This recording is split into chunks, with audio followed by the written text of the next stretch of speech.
Welcome to Meet Your Neighbor, the podcast that highlights the people and stories that make Westbrook Village a truly exceptional community. I'm your host, Steve Merila, local realtor, neighbor, and proud member of this vibrant community. Each episode, we sit down with residents to learn about their careers, life experiences, and what brought them to Westbrook Village. It's a chance to connect, share, and celebrate the unique journeys that shape our neighborhood. Thanks for tuning in. And now, let's meet your neighbor. This week on Meet Your Neighbor podcast, I am interviewing my favorite neighbor from Westbrook Village. She lives quite close, like 2 feet. So we're going to interview Kjersten Merila from Minnesota. Hello, Kjersten. Hi, Steve. How are you? I'm fantastic. How are you doing? I'm great. We're here in Cass Lake, Minnesota, and the temperature is about 50 degrees, and I am ready to get back to Arizona. Heading back the day this podcast comes out. We'll be on the road. So I'd like to start with, where'd you grow up, Kjersten? I grew up in a small town in southern Minnesota named Montgomery, Minnesota. Montgomery, Minnesota. What was it like growing up in Montgomery, Minnesota? Well, I mean, you always kind of maybe want what you don't have.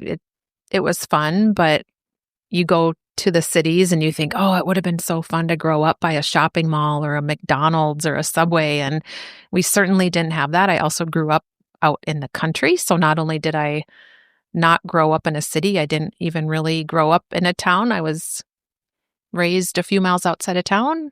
Yeah. In the woods, big yard to play in. It was awesome. Me too. I grew up in the country and probably 3 miles out of our little town to the closest grocery store, which was a convenience type store. Back then, there was small grocery stores. Yeah. But I had a brother and sister to play with. You were an only child. What was that like? Did you have friends coming over a lot or, Not really. I mean, we always had dogs and I always had a cat or two. So those animals were kind of my playmates. I had some neighbors, but they were mostly boys. So I didn't play really with my neighbors growing up. So I was pretty alone. I would have sleepovers and stuff on the weekends, but during the week, I was sent outside after school to play and made my own entertainment. Yeah.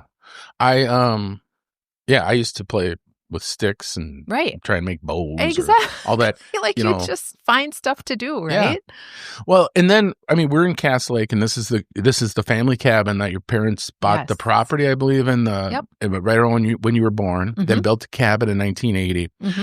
What was that like for you? So when you built this cabin, I feel like your life really changed then because your summers became consumed. Yep. And what was that like? Yep. So when I was 5, my parents built or had finished building what Steve is referring to as our cabin. And then my mom and I would spend every summer up here. So my mom was a teacher, so she had summers off. So her and I would come up with, like I said, our animals and even maybe a goldfish, a dog, a cat, and a goldfish. Sometimes 2 of each, and we'd come up for 3 months, and my dad would come up not every other, that's what they do now.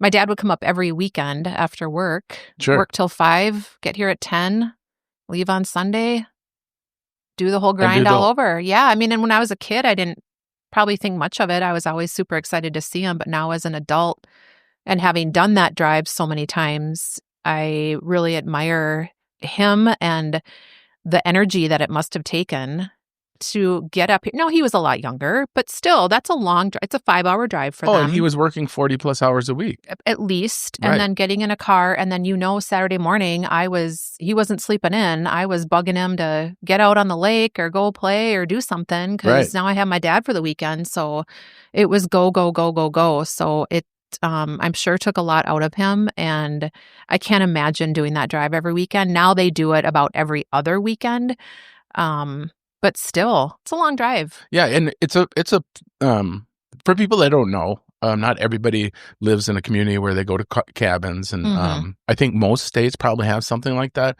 But in Minnesota, you could travel anywhere from an hour and a half to 5 hours. Sure, at and least. Your parents were a 5-hour drive to this cabin. This is up north. We're closer to the border, Canadian border, than we are to your parents' home, for sure. Yeah. Closer to the Canadian border than we are to Minneapolis. Oh, absolutely. Even. Yeah. So you're growing up. I mean, did you get to know a lot of the kids around here? And was it pretty cool? What was it like up here in the 80s? Well, so now the road has been extended and more homes and cabins have been built since they built. But back then, there were probably only, I'm going to say 10 to 15 cabins/homes, plus the resorts that are on this road. And there were a lot of kids, and we all just ran around in our swimsuits, and you didn't put shoes on for the entire summer. I mean, if you got dressed, it was because you went to town for something. It was unheard of to have shoes on and shorts and a t-shirt. You just wore our swimsuits all summer. And at that time, the road was sand. Now it's paved, but at that time it was sand. And I'm not talking gravel. I'm literally talking that white, pure sand that it is down on the beach. So we ran around and rode our three-wheelers all over the place, and we were all different ages and genders, but we all hung out and we were all friends. Yeah. You know what we called kids like you? What? Rich kids. Three-wheelers, went to cabins. You know what we did on the weekends? We just kept working. Well, I know. I was very fortunate. Very fortunate you were, yes. And I was very fortunate to be able to come to such a lovely place every summer. So in Westbrook Village, I often hear people saying, this joke. Oh, you must have played ball because you throw the ball so well. I mean, I'm embarrassed to throw the ball in front of anybody around you because I cannot throw a ball like you can. So when did you first get into sports, and what was your first sport you played? I got into sports probably around 6th grade. Back in the 80s, it was very different than it is now. You only played for your school versus community sports, and kids start playing at 4 years old, right? Sure. We didn't have that opportunity, especially in a small school. So I played basketball. Volleyball would have been in fall, basketball and softball. Okay. Starting in 6th grade. Basketball is the one that probably stuck the most. I played that through high school. I think volleyball probably fell off first, and then softball. What made you quit playing basketball? I didn't play any sports my senior year. I was focused more on friendships and having fun. And sure.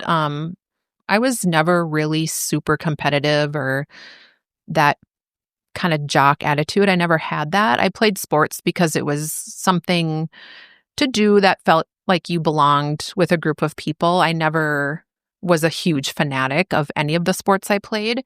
And still to this day, I'm not with pickleball or, I'm just, I play it to play it and I have fun. But I'm not, live or die by the sport. Do you know what sport your dad is most disappointed that you never got into? Golf. Yes. He wishes so much that they would have had a golf program because the boys had it. And I think maybe they had it, but I think that they didn't have girls. Correct. It was a small program. And could I have done it? Maybe. I don't know. I don't know that we ever really, totally pursued it. Right. But it was just boys. And even outside of the golf club in Montgomery, girls didn't really golf in general. Right. So it's not like I even went out on weekends. If I did, I was with my grandparents. But my friends certainly weren't golfing, so I wasn't going to golf. So hold on. I would like to talk about your grandparents for a second. Your grandmother, I would like to, how good was she at golf? Oh my gosh, she was so good. I mean, she had a couple hole-in-ones. She golfed until her early 90s. Yep. She was super fit, super athletic, super healthy. She got out there as much as she could. And my grandpa was right there with her until he couldn't be anymore. Right. They were very good golfers. They were avid golfers. They went to Arizona in the winter, so they were kind of year-round golf enthusiasts. And man. And I think golf has got more, it's more popular with young people, but I wish it would have been cool when we were kids. Because looking back, it's something you can do till you're 90. Exactly. And you just kind of hit the nail on the head. It wasn't maybe cool to do in high school. Right. And like I said, my friends weren't doing it, so then I wasn't going to do it. Yeah, it's a sport that you can play your whole life, and I don't play now.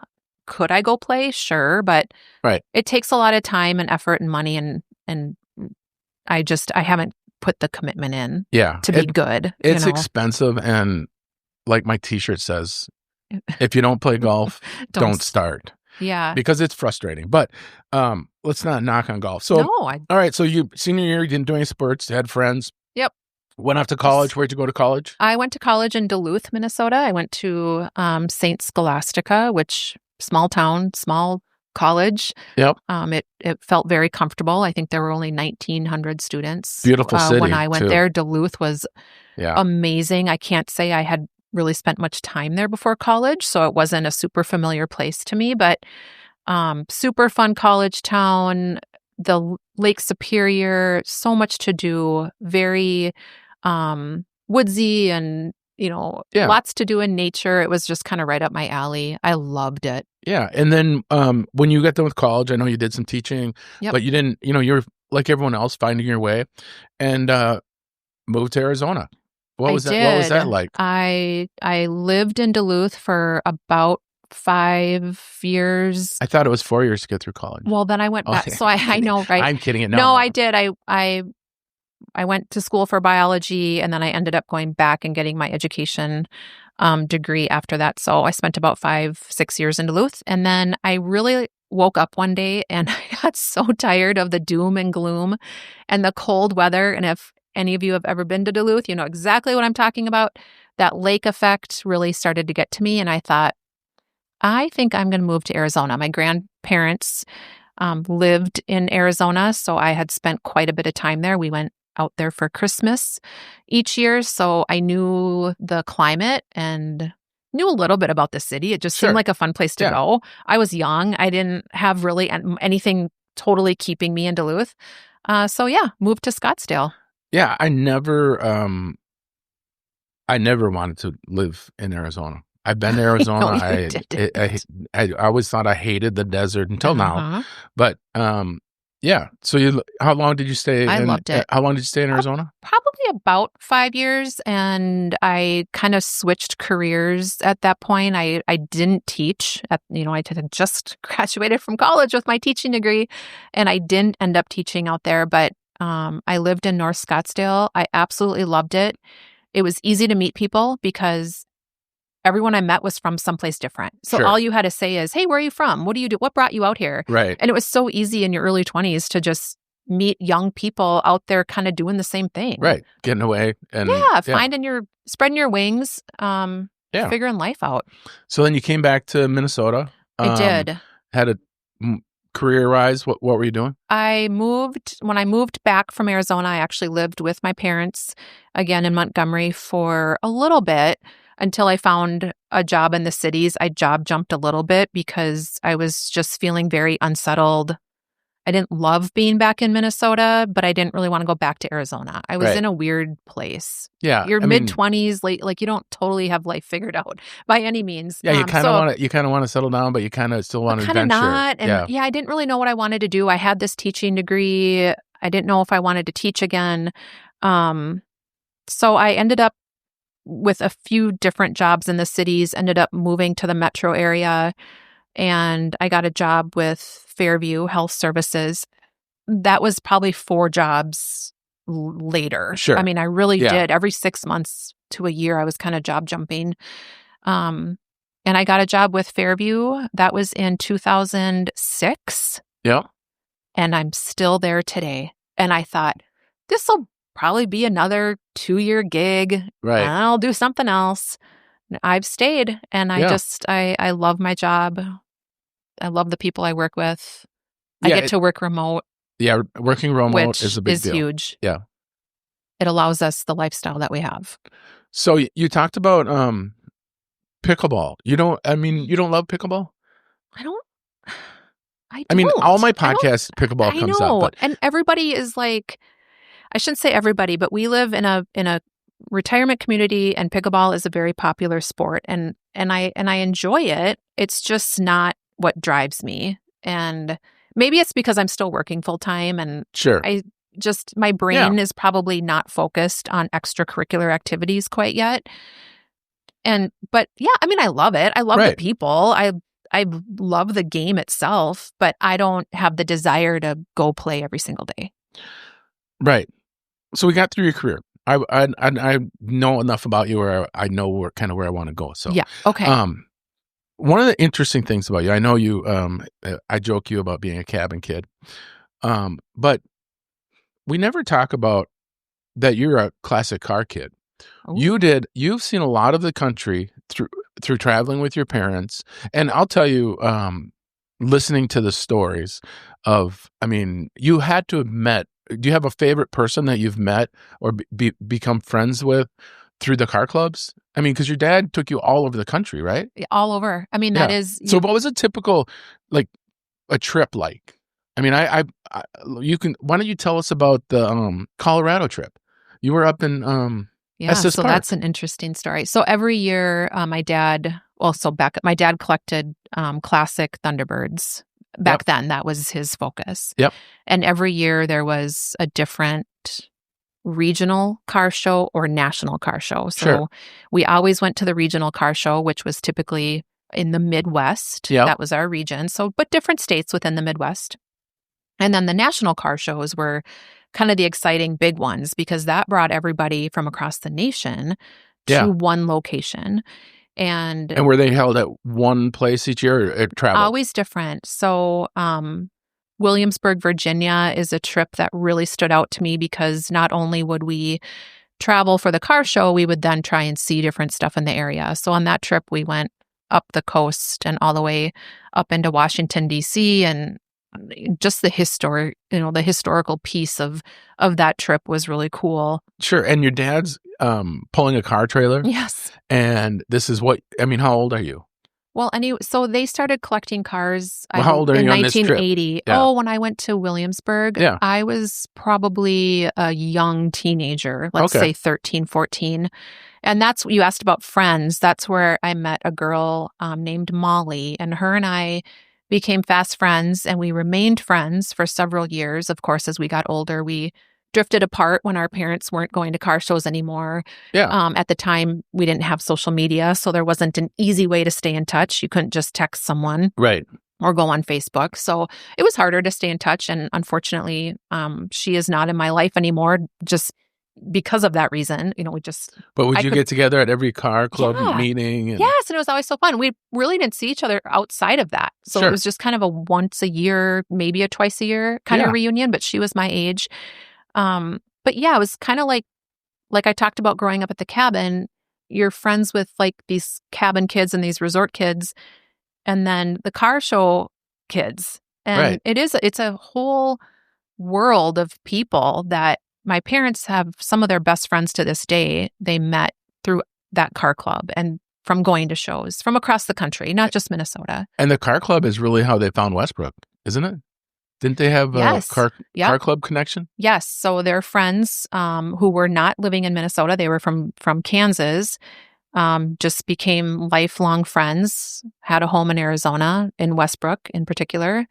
And that is definitely what introduced my parents to Westbrook and brought them there. And then now here we are. So growing up around cars was pretty cool. I'm a girl, but I'm a tomboy at heart and loved watching my dad restore cars. It was always really exciting to roll in and unveil the car, take it out of the trailer. And, my dad was a very good craftsman in that world and won some really awesome awards with his cars. And that was always a proud moment for me. I loved being in that little world. Oh, and they were a power couple. Your mom was heavily involved in the She was T-Bird. heavily involved in the club. She? Yep. Yeah. She actually was on the board for a little while of the CTCI, it's called. And and they're still involved. My dad has since expanded his collection, and his his love of cars has gone beyond Thunderbirds at this point, which is super cool to see. Yeah. But it's still a part of our world now too. You and I have gotten a little bit involved. Yeah, we go to Barrett-Jackson every year now. Love it, and it's more of a event for us. I mean, I have a bidding style. I like to bid early and often and get out before it's going to be mine. Before you have to buy anything. Right. I just like to raise my hand. I like to, wave. If I'm there with a buddy, I like to look cool. Well, let's bid on this one. I'm not opposed to posing as a big shot once in a while. But, well, it's fun. And you meet great people. Car people are really great people. They are. And it's so fun to sit in the auction because you watch. I remember your parents always get the same chairs. And they sit in the middle and they're probably like 20 rows from the car. Like the exact same spot every year. And I'm watching a family straight out of Iowa. They're farmers. They got their farm cowboy boots on, their buckles. Kids are out dirty T-shirts, and they're bidding on $150,000 cars. And it's just not. I mean, it's posing at Barrett-Jackson is foolish. Correct. Because the people that you don't think have money, and that's life in general. People you don't think have money have a lot of money. Yep. And the people that say they have a lot of money, they typically don't have a lot of money. And so yeah, that's been a great experience that being married to you has I've been exposed to. It's pretty cool. I just don't want a car right now. Yeah, but I mean, it's a big commitment. You have to be very passionate to buy a car at auction. Or be very rich and drunk. One of the two. Somewhere in between is probably better. But right. Yeah, so it is. It's quite unique. So we should probably talk about. So we got married in 2013. Yes. And that was a pretty great day, right? That was a great day. That was awesome, right? Yep. And we kind of decided. Together, we discuss everything together. I don't want to act like I run anything because I know I don't. But we said, hey, we're getting married and we live in Minnesota. We are not going to go sit on a couch and watch TV all winter. We got married in October. And then we said, we're going to commit to, back then it was Epic Pass for it was like $500 and you can ski as much as you want in Colorado. We're like, this is so cool. Yep. So we went out every month on a ski trip. And that was our thing. This is what we're going to look forward to. We're going to plan a trip. We're going to ski. And we had the best times.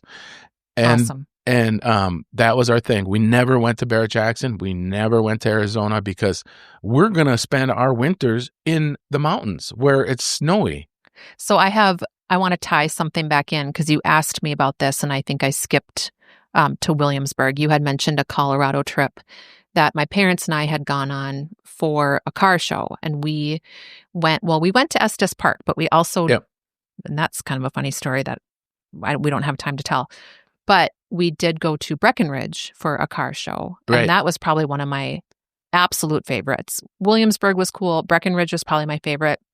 It was probably my first time being exposed to that area. I'd maybe been to Denver before, but definitely not the Breckenridge mountainous small town vibe.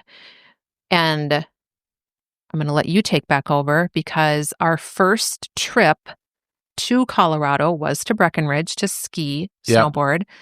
And you said, let's go to Peak 9. And I said, Peak 9? Right. That's where I stayed as a kid. And we ended up parking in the parking lot of the hotel that I just previously referenced for the car show. Yeah, which was cool. I mean, that hotel is cool. It's right on Peak 9. It's a huge facility. But what's cool about Colorado is when you're going to Breckenridge, that first trip up 70, one of the greatest highways in the country, and the mountains are right in your face. Mm-hmm. And it's just special. It's very special. We've created special relationships. Mm-hmm. We could talk for hours about the people we know in Breckenridge that were just cool, old ski bums. The first guy to ever snowboard on Breckenridge was Bubba. And people who've become our friends. Yeah, and we go there and we get, it's the proudest moment we had was when we're sitting in a bar in Breckenridge. And I said, well, I don't want to pay too much for that whiskey. How much is it? He goes, well, you get the local discount. Right. I'm you like, guys are locals. Local. Because we were there so much back then. We were so proud and never wanted to go to Arizona. And then I think my knee replacement. You had your knee replaced. We went to Arizona. We stayed at your parents' casita in Westbrook Village. And it was like, I was walking around on the phone with my buddy. I always talk to my friend Brian in the morning, walking the dog. Mm-hmm. And it was 60 degrees and I was in a t-shirt. And I thought, this is pretty cool. Yeah. And I can see why people do this. We drove out because we wanted to take Breck. Yep. We stayed for maybe 2 weeks. And we were just going to do it. This was just going to be like a year off from skiing. Let's just go to Arizona. Let's skip a year of actually Colorado. The first year we just went out for a Barrett-Jackson. And then when COVID hit, we went and stayed with Breck.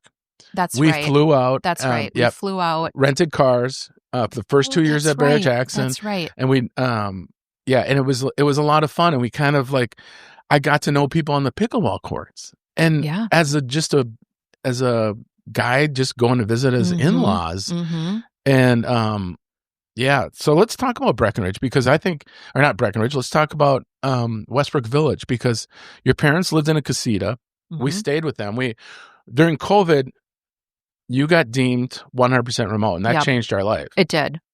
So my parents bought that casita while I was living in Scottsdale, and they would come out. They were still working, so they certainly weren't snowbirds at that point. They would use it primarily in January to go out for the auction. Then they stayed for a month, 2 months.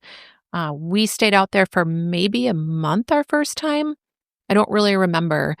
About a month. And then the next year, we said, hey, we're going to stay out for 2 months, but I'm going to go back and forth. You went back and forth. I stayed because I was able to work. And then it was the following, or kind of even that winter, that spring when we said. No, here's what happened. You want to hear? This is your interview, but I'll just talk. We were going back and forth. I was going back and forth. Yeah. I would take a week off and I had to be in office. I was working for the engineering firm. And the first week I went back, it was freezing cold. We keep our house at 59 degrees. I called Kjersten. I said, I can't do this. This is ridiculous. I go, what are you doing? She goes, I'm lost in the neighborhood. I'm walking the dog. And it's beautiful. And I'm freezing. And she's like, don't turn the furnace up. We can't afford it. I'm like, what? So I'm like, this is not working. So then we tried to make it work and we cut that trip short. Mm-hmm. And I would put out a message to everybody in the neighborhood that I knew, all my friends that I made from staying with your parents, that your parents were looking for a 3-stall garage on the golf course. Bill Peterson found one. I didn't even get back to me. And I said, I'm never going to stay with your parents again. It's too much living with someone else. And we have Breck, who's a gigantic dog. The juice was not worth the squeeze on that at that point. I felt like we were starting to intrude because 2 weeks went to a month, went to 2 months. And that's a long time. And that cuts into their schedule and their space for sure. So we knew something had to change at that point. Well, and we planned on going home and working and buying a casita and coming down here a couple months. Yeah. And then when we got home and Bill had found the perfect house that he thought for your parents, we started thinking, wow, could we make a major change? If they don't want that house, let's buy that house, sell our house here, and do what we're doing now, which is 8 months in Arizona, 4 months in Minnesota. And, huge decision. Probably the most stressful thing I've gone through. I don't know why. I wasn't going to a strange place, but maybe, I don't know. It was just a lot of upheaval. I felt like I loved our house in St. Paul. It was kind of a hard move for me. Yeah. But I think it was the right one. I love that we are so fortunate and able to still go back and forth because I don't know that I would want to live out there full time and be there in the summers and in the extreme heat. So I feel very, very fortunate. Well, and you have such an emotional connection to this cabin. I do. So it's a nice, we didn't even talk about, things that have happened here this year. Oh my gosh. One of the things though, that I wanted to ask you, and I know we're getting to the end of this interview. We ran into one of your, the kids you play, one of your cabin kids up here, Kevin, who owns a local restaurant here. And we had done a podcast years ago. We used to do a podcast for Her Spirit Vodka where it's checking with Kjersten. Uh-huh. And I had said, I think it went something like, you are an only child and a Norwegian, which is a double-edged sword of no feelings. No emotion. And non-emotional. And since this summer hit you, he had made a comment that I've been watching your Facebook posts on the storm that hit here and how much you like this lake and Hallmark moments. he called it your Hallmark moments. Do you feel, and I know this is getting a little personal, but do you feel that I know that you've changed in the last 13 years, how many ever years we've been married, that you have gotten more in touch with your feelings? Is that a true statement? Do you think you've gotten more emotional than since you have? I've met you, or since the storm happened? Since you've met me. Well, since I've met you, absolutely. But I think over years, I think the storm, you've gotten very emotional, but yeah, and that's in a different sense. I think I think the storm has made me realize how much I love nature and how much I truly love being in northern Minnesota and the woods and the lake and the eagles and yada, yada, yada.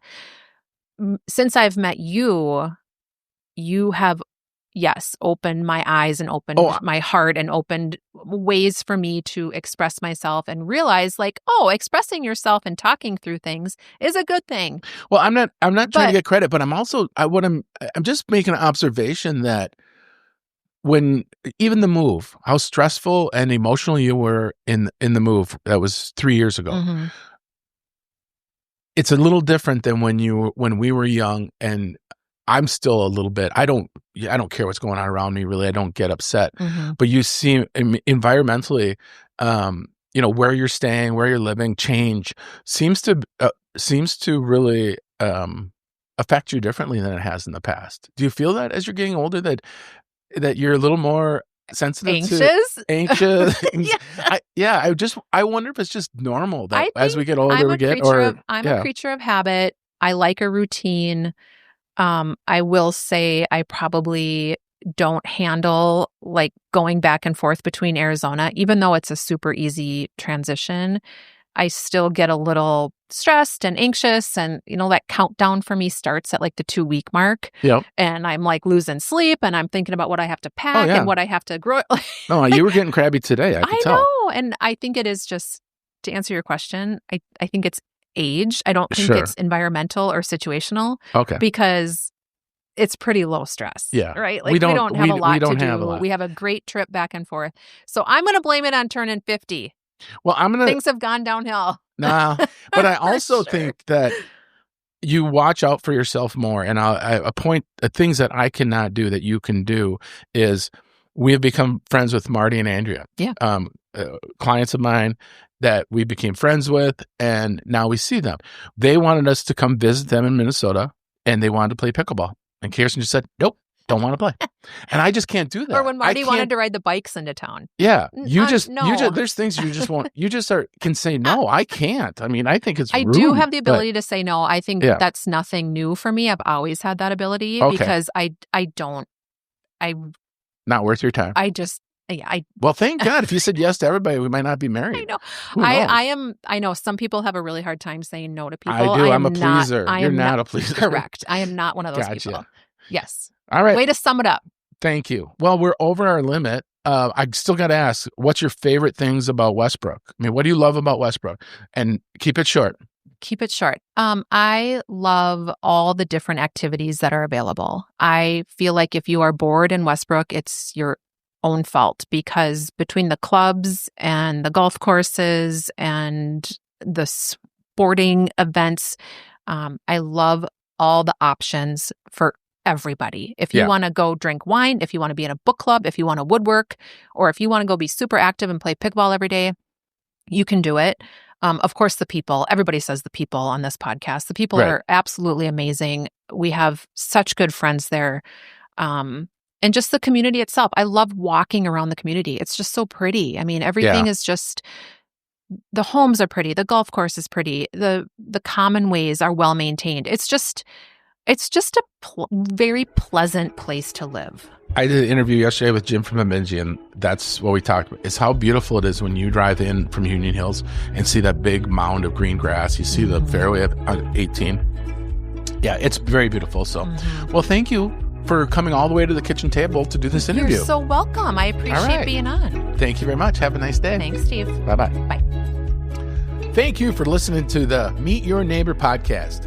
If you enjoyed today's conversation, be sure to subscribe so you never miss an episode.